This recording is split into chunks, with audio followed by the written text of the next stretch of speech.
What's up everybody, it's the Inhuman one here, and today I'm going to show you a handful of similarities between Dark Souls and Monster Hunter World. Now this video is not supposed to be some sort of comparison video or review bashing one game and not the other. To be honest, I love both of these games for different reasons, but being a fan of both series allowed me to notice some striking similarities. Now the first similarity I noticed was the good old flasking animation. Now if you aren't familiar with Dark Souls, you had a finite number of potions, for lack of a better term, called Estus Flasks. Although these replenished your health, they heavily restricted your movement. As a result, strategic use of these was a must. You couldn't simply take a swig of Estus and immediately regain all of your health. You had to find an opening in which to do so.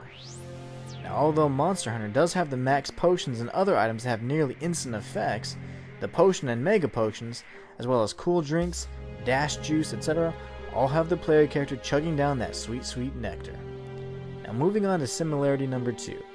I couldn't help but notice that this game is really unforgiving.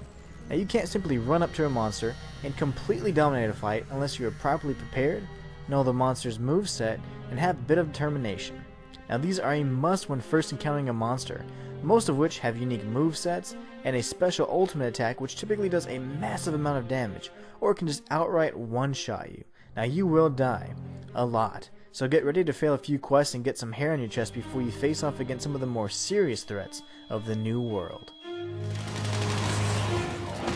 The third similarity I noticed was the use of a multiplayer item that can be used by the player character. In Dark Souls, players have the ability to use soapstones to communicate to other undead from other timelines to bring them into your online session for assistance. At the time, this was such a unique and interesting mechanic that it ended up becoming one of its core features. Now in Monster Hunter World, hunters can call for the aid of other members of the 5th Fleet by firing an SOS flare.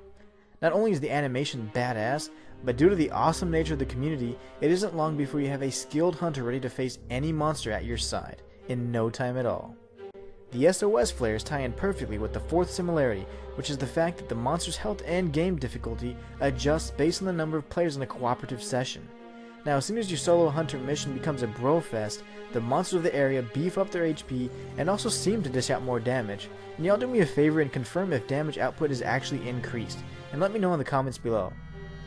Now for my fifth and personal favorite similarity, Monster Hunter World gives you the ability to sever monster tails.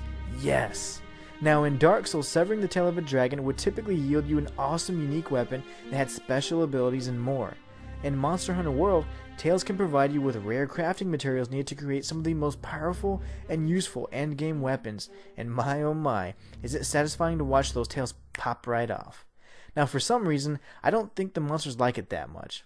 I wonder why.